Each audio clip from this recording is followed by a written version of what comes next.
Hello guys, मैं विशाल कुमार आप सभी के अपने यूट्यूब चैनल विशाल मैथ हब पे आप सभी का स्वागत करता हूं। तो कैसे हैं दोस्त? उम्मीद है आप लोग स्वस्थ होंगे, साथ ही मस्त होंगे। तो देखिए दोस्त, हम लोग मतलब वास्तविक संख्या जो होता है, जिसको हम लोग इंग्लिश में रियल नंबर बोलते हैं, उसमें हम लोग ऑब्जेक्टिव क्वेश्चन कर रहे हैं उस पर आधारित। यानी कि हम लोग इसके पहले 6 वीडियो लेक्चर कर चुके हैं, 6 नहीं 5। ये छठा वीडियो लेक्चर है जिसमें मैं क्वेश्चन नंबर 62 तक करा चुका हूँ। हर एक क्वेश्चन पर मैं अपना जान लगा देता हूँ समझाने में। तो आप लोग इस वीडियो को जरूर प्यार दीजिएगा, ठीक है दोस्त। और इसके अलावा आप लोग उस 5 वीडियो लेक्चर को नहीं देखे हैं तो इसके आप लोग वीडियो के मतलब चैनल पर जाकर देख सकते हैं, या फिर लिंक अगर आप लोग को मिलेगा तो आप लोग वहाँ से देख सकते हैं। तो चलिए क्वेश्चन नंबर 63 से यहाँ से हम लोग समझेंगे। अगर हर एक वीडियो का मतलब आप लोगों को हर एक क्वेश्चन का सोल्यूशन चाहिए तो आप लोग चैनल पर जाइए, लिखिए विशाल मैथ हब यूट्यूब में, आप लोग को मेरा चैनल आ जाएगा, वहाँ से आप लोग जाकर देख सकते हैं। प्ले लिस्ट में भी आप लोग जाकर चेक कर सकते हैं। तो चलिए दोस्त, क्वेश्चन नंबर 63 को मैं यहाँ से शुरू करने जा रहा हूँ, आप लोग ध्यान से समझिएगा। लिखा है कि किसी पूर्णांक m के लिए सम संख्या का रूप है। तो चलिए इसको अगले पेज पर हम लोग समझते हैं। देखिए दोस्त, सम संख्या जो होता है ना, क्या होता है देखिए, मैं आप लोग को बतलाने जा रहा हूँ। होता है 2m, और विषम संख्या क्या होता है 2m + 1। तो इसमें हम लोग से क्या पूछा है, सम संख्या, तो इसलिए इस क्वेश्चन का आंसर होगा ऑप्शन नंबर सी। देखिए सम संख्या 2m का रूप का क्यों होता है, क्योंकि इसमें 2 से पूरा पूरा भाग लगता है। जिस संख्या में 2 से पूरा पूरा भाग लगे वो सम संख्या होता है, और जिस संख्या में 2 से पूरा पूरा भाग ना लगे वो क्या होता है, विषम संख्या होता है। यानी कि इसमें 2 से भाग लग जा रहा है तो सम संख्या है, इसमें 2 से भाग नहीं लग रहा है तो विषम संख्या है। तो हम लोग से पूछा क्या था, सम संख्या। तो सम संख्या क्या है, सम संख्या वाला ऑप्शन नंबर सी है। ठीक है दोस्त, उम्मीद है आप लोग समझ गए होंगे। अगर आप लोग से पूछा जाए कि विषम संख्या का रूप क्या है तो उस केस में ऑप्शन नंबर बी हो जाएगा, ठीक है ना। तो इस क्वेश्चन का आंसर क्या है, किसी पूर्णांक m के लिए सम संख्या का रूप होता है तो वो होता है 2m। उम्मीद है आप लोग इसको समझ गए होंगे।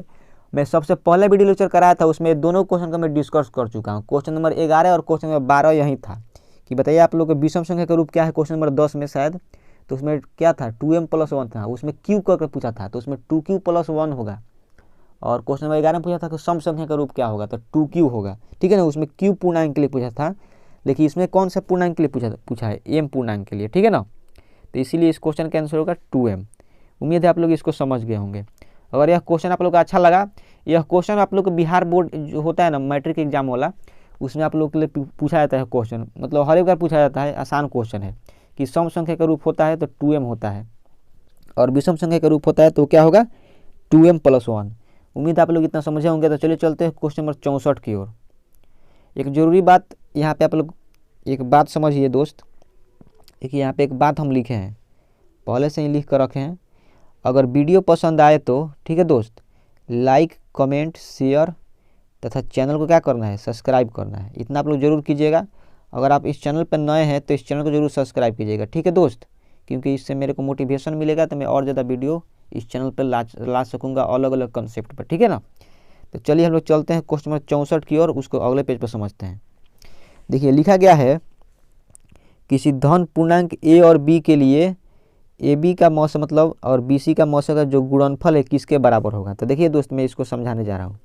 देखिए एक सूत्र होता है कि HCF गुने LCM, ठीक है ना, HCF गुने LCM, वो जो होता है किसके बराबर होता है, a गुने b के बराबर होता है। तो वहीं पूछा है, यहाँ पे लिया है मौसा गुने लौसा, लिखा है ना मौसा गुने लौसा। तो मौसा गुने लौसा यहाँ पर किसके बराबर होता है, a गुने b के बराबर होता है, ठीक है दोस्त। तो मौसा गुने लौसा किसके बराबर होगा, ऑप्शन नंबर सी के बराबर होगा। तो इसीलिए क्वेश्चन नंबर 64 का आंसर आ गया ऑप्शन नंबर सी। यानी एलसीएम और एसीएफ का जो गुणनफल होता है वो दो संख्याओं के गुणनफल के बराबर होता है, ठीक है ना। मौसा और लौसा का जो गुणनफल होता है दोनों संख्याओं के गुणनफल के बराबर होता है। तो यहाँ पे हम लोग से पूछा गया था मौसा और लौसा का गुणनफल, तो क्या होगा, दो संख्या के गुणनफल के बराबर होगा। इसीलिए इस क्वेश्चन के आंसर होगा ऑप्शन नंबर सी। उम्मीद है आप लोग समझ गए होंगे। तो चलिए दोस्त चलते हैं क्वेश्चन नंबर 65 की ओर। देखिए क्वेश्चन नंबर 65 आसान क्वेश्चन है, बोल रहा है पाई क्या है। तो देखिए दोस्त, आप लोग के यहाँ से एक बात बताने जा रहा हूँ, ध्यान से देखिएगा। पाई जो होता है एक अपरिमेय संख्या होता है। क्या होता है, अपरिमेय संख्या, अपरिमेय संख्या होता है, ठीक है मित्र, इतना आप लोग ध्यान दीजिएगा। तो इसमें क्या पूछा है, पाई क्या है, तो पाई एक अपरिमेय संख्या है। लेकिन इसीलिए इस क्वेश्चन का आंसर होगा ऑप्शन नंबर सी। लेकिन आप लोग से 22/7 पूछा जाए तो 22/7 जो है ना एक परिमेय संख्या है। क्या है, थोड़ा सा छोटा कर देता हूँ मैं, यहाँ पे 22/7 क्या है, परिमेय संख्या है। क्यों परमेय संख्या है? क्योंकि इसको हम लोग p बटा q के रूप में लिख सकते हैं। ठीक है, परमेय संख्या जो होता है p बटा q के रूप में होता है। यहाँ पे p का मान 22 है। ठीक है दोस्त, और q का मान क्या है? 7। उम्मीद है आप लोग इतना समझे होंगे। तो पूछा था पाई क्या है, तो पाई एक अपरिमेय संख्या है, इसलिए इस क्वेश्चन का आंसर हो गया ऑप्शन नंबर सी। ठीक है दोस्त, इसको मैं देखिए थोड़ा सा और आगे बढ़ा के आप लोग कुछ और बात में बता देना चाहता हूँ। ठीक है, आप लोग देखिए ध्यान से, पाई का मान जो होता है ना 3.14 होता है। इस तरह करते करते और आगे तक जाता है। ठीक है, पाई का मान अनंत होता है, मतलब बहुत ज़्यादा होता है। जो पाई का मान जितना ही ज़्यादा तक याद करता है उसको मेमोरी किंग का किताब दिया जाता है। ठीक है ना, तो पाई का मान होता है 3.14। तो आप लोग से पूछा जाए पाई दिवस कब मनाया जाता है? पाई दिवस, तो देखिए यहाँ 14 लिखा है ना, तो 14 से डेट हो गया, और 3 लिखा है ना, 3 से महीना हो गया, यानी 14 मार्च को पाई दिवस मनाया जाता है। ठीक है दोस्त, जब मैं वीडियो यह शूट कर रहा हूँ, आज कल कितना तारीख है? 11 तारीख है, यानी 11 मार्च है। तो देखिए पाई को हम लोग पाई को 14 मार्च को मनाते हैं पाई दिवस। ठीक है, पाई जो है ग्रीक भाषा का 16वें अक्षर पर आता है। ठीक है ना, पाई दिवस कब मनाया जाता है? 14 मार्च को। पाई जिस तरह हम लोग ABCD पढ़ते हैं ना, उसी तरह पाई जो है ग्रीक भाषा में 16वें स्थान पर इसका स्थान है, पाई का मान। ठीक है, तो पाई का मान 3.14 होता है, इसलिए यह एक अपरिमेय संख्या होता है। और 22/7 जो क्या होता है? परिमेय संख्या होता है। इसको आप लोग हल्के मत लीजिएगा, इसको ध्यान से समझ लीजिए। पाई जो है अपरिमेय संख्या है और 22/7 क्या है? परिमेय है। इसको आप लोग ध्यान से समझिए, क्योंकि आप लोग के बोर्ड एग्जाम में इससे क्वेश्चन आता है और आप लोग गलत कर देते हैं। ठीक है, तो गलत नहीं करना है। ठीक है दोस्त, तो चलिए हम लोग चलते हैं क्वेश्चन नंबर 66 की ओर। उम्मीद है आप लोग क्वेश्चन नंबर 65 समझ गए होंगे। पाई एक अपरिमेय संख्या है। तो चलिए दोस्त चलते हैं क्वेश्चन नंबर 66 की ओर। क्वेश्चन नंबर 66 देखिए क्या बोल रहा है। बोल रहा है √5 क्या है? तो √5 क्या है? जो रूट में होता है वो हमेशा अपरिमेय संख्या होता है, तो इसलिए √5 क्या होगा? ऑप्शन नंबर सी होगा, अपरिमेय संख्या। उम्मीद है आप लोग इसको समझ गए होंगे। तो √5 क्या है? वो एक अपरिमेय संख्या है। तो चलिए दोस्त चलते हैं क्वेश्चन नंबर 67 की ओर, इसको भी समझते हैं। देखिए लिखा गया है यहाँ पे 1/√2। 1/√2 क्या है? तो बताइए दोस्त, 1/√2 जो है यहाँ पे बाटा में रूट है ना, तो जाहिर सी बात है कि यह क्या होगा? ऊपर 1 है, नीचे √2 है, यानी कि यह एक अपरिमेय संख्या है। ठीक है, तो इसलिए इस क्वेश्चन का आंसर हो गया ऑप्शन नंबर ए, अपरिमेय संख्या। देखिए मैं एक तरह से इसको और बतलाता हूँ। यहाँ पे देखेंगे तो ऊपर 1 जो है एक परिमेय संख्या है। क्या है? परिमेय संख्या है। ठीक है ना, परिमेय संख्या है। तो यहाँ एक मतलब एक परिमेय है, √2 जो है क्या नीचे है अंश परिमेय है, और हर क्या है? अपरिमेय है। तो ऊपर परिमेय है, नीचे अपरिमेय है, तो यह निश्चित रूप से क्या है? एक अपरिमेय संख्या है। ठीक है, तो इसलिए इस क्वेश्चन का आंसर होगा ऑप्शन नंबर ए। ठीक है ना, आओ कभी हवेली पे। उम्मीद है आप लोग इतना समझ गए होंगे। 1/√2 क्या है? एक अपरिमेय संख्या है। तो चलिए चलते हैं क्वेश्चन नंबर 68 की ओर और उसको समझने का प्रयास करते हैं। क्वेश्चन नंबर 68 बोल रहा है कि निम्नलिखित में से कौन अपरिमेय संख्या है? तो देखिए ध्यान से, और सबसे पहले मैं बताता हूँ ऑप्शन नंबर डी। देखिए ये √2 से √2 कट जाएगा, तो कट के क्या आ जाएगा? 0।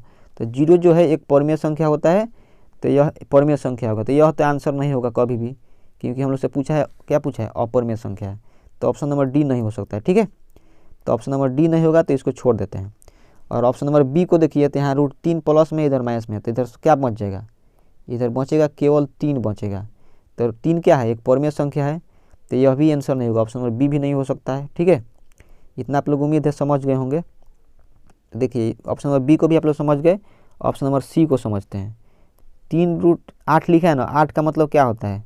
3 बार 2 का गुणनफल होता है, मतलब 3 बार 2 से गुना करेंगे तो √8 आ जाएगा। अब बाटा में √2 रहेगा।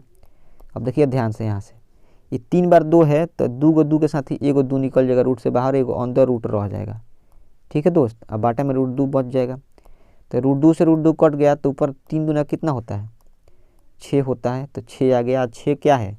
6 एक परिमेय संख्या है। उम्मीद है आप लोग इतना समझे होंगे।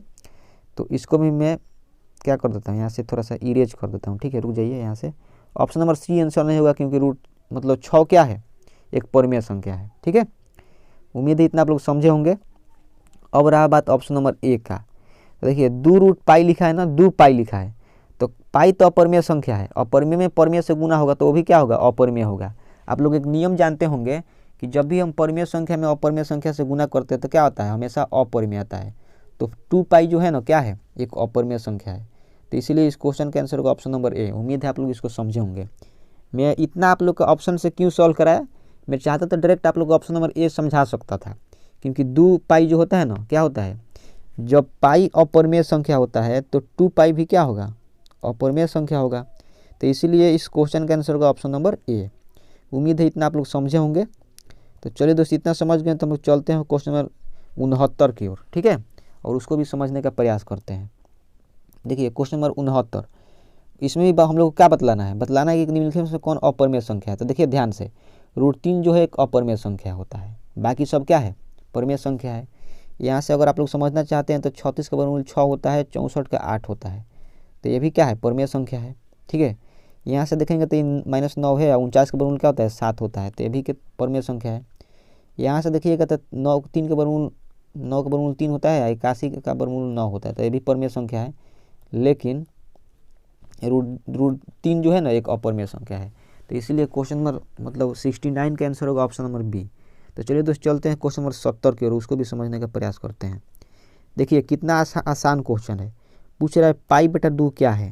तो देखिए पाई जब अपरिमेय संख्या है, पाई क्या होता है, अपरिमेय होता है, क्या होता है, अपरिमेय, ठीक है। और जब हम लोग अपरिमेय में कुछ किसी भी संख्या से गुना करें, भाग करें या फिर जोड़ें, अपरिमेय में कुछ भी आप जोड़िए, घटाइए, गुना कीजिए, भाग कीजिए, वो हमेशा अपरिमेय होगा। तो इसीलिए क्वेश्चन नंबर 70 का आंसर होगा option number B for Baahubali.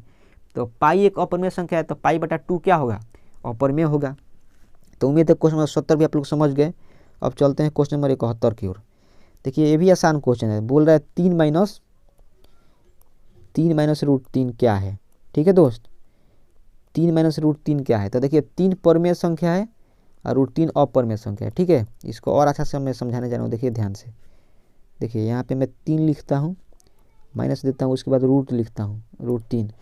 तो परिमेय और अपरिमेय का अंतर यहाँ पे लिखा गया है, ठीक है ना। 3 माइनस √3 लिखा गया है, तो यह क्या होगा, एक अपरिमेय संख्या है, ठीक है ना। 3 माइनस √3 क्या है, एक अपरिमेय संख्या है, ठीक है दोस्त।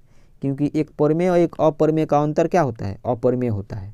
यहाँ पे 3 जो है परिमेय है और √3 क्या है, अपरिमेय है। यहाँ पर माइनस दर्शा रहा है, माइनस का मतलब होता है अंतर, ठीक है। तो यहाँ पर परिमेय और अपरिमेय का अंतर क्या होगा, अपरिमेय होगा, ऑप्शन नंबर बी, ठीक है। उम्मीद है इसको आप लोग समझ गए होंगे। देखिए एक बात ध्यान दीजिए आप लोग, यहाँ पर प्लस का मतलब हम लोग जानते हैं, प्लस का मतलब होता है योग। ये मैं क्या लिखा, योग लिखा हूँ, ठीक है दोस्त, यह योग लिखा गया है। अब माइनस का मतलब होता है अंतर, क्या होता है, अंतर। तो इसको भी आप लोग ध्यान से समझिएगा। इस बात का भी जिक्र कितने क्वेश्चन में किया जाता है कि प्लस का मतलब योग होता है, माइनस का मतलब क्या होता है, अंतर। उम्मीद है आप लोग क्वेश्चन नंबर 71 समझ गए होंगे। तो चलिए चलते क्वेश्चन, लास्ट क्वेश्चन है इस वीडियो का, क्वेश्चन नंबर 72। देखिए मैं समझाने जा रहा हूँ। क्वेश्चन नंबर 72 लिखा है 5 √2 क्या है। तो देखिए दोस्त 5 परिमेय है, √2 अपरिमेय है। तो परिमेय और अपरिमेय का गुणनफल क्या होता है, हमेशा क्या होता है, अपरिमेय होता है। इसलिए इस क्वेश्चन का आंसर होगा ऑप्शन नंबर बी, अपरिमेय संख्या। इसके अलावा एक और बात समझ सकते हैं यहाँ पे आप कि देखिए 5 √2 लिखा है ना, कहीं भी रूट वाला में कुछ भी लगा हो, 5 √2 अपरिमेय है, इसमें परिमेय से गुना करेंगे तो हमेशा का हमेशा क्या होगा, अपरिमेय होगा, ठीक है। एक नियम आप लोग ध्यान से याद कर लीजिए, परिमेय और अपरिमेय का गुणनफल क्या होता है, हमेशा अपरिमेय होता है। मतलब परिमेय और अपरिमेय का गुणनफल सदैव क्या होता है, अपरिमेय होता है। नहीं तो 5 √2 क्या है, अपरिमेय संख्या, ऐसे भी आप लोग याद कर सकते हैं। तो इसलिए क्वेश्चन नंबर 72 का आंसर हो गया option number B for Baahubali. तो चलिए दोस्त इतना मैं क्वेश्चन कराया आप लोग से, 72 तक आप लोगों को क्वेश्चन कराया। उम्मीद है आप लोग को अच्छा लगा होगा। अगर आप लोग को वीडियो पसंद आया है तो आप लोग वीडियो को जरूर लाइक कीजिए, ठीक है दोस्त। वीडियो को आप लोग लाइक कीजिए, कमेंट करके बताइए आप लोग को वीडियो कैसा लगा। अपने दोस्त दुश्मन के साथ इस वीडियो को शेयर कीजिए। अगर इस चैनल पर आप लोग नए हैं तो इस चैनल को जरूर सब्सक्राइब कीजिए। तो चलिए दोस्त इन्हीं सब बातों के साथ चलते हैं, मिलेंगे अब दूसरे वीडियो लेक्चर में। तब तक के लिए बाय। जय हिंद, जय भारत, भारत माता की जय, वंदे मातरम।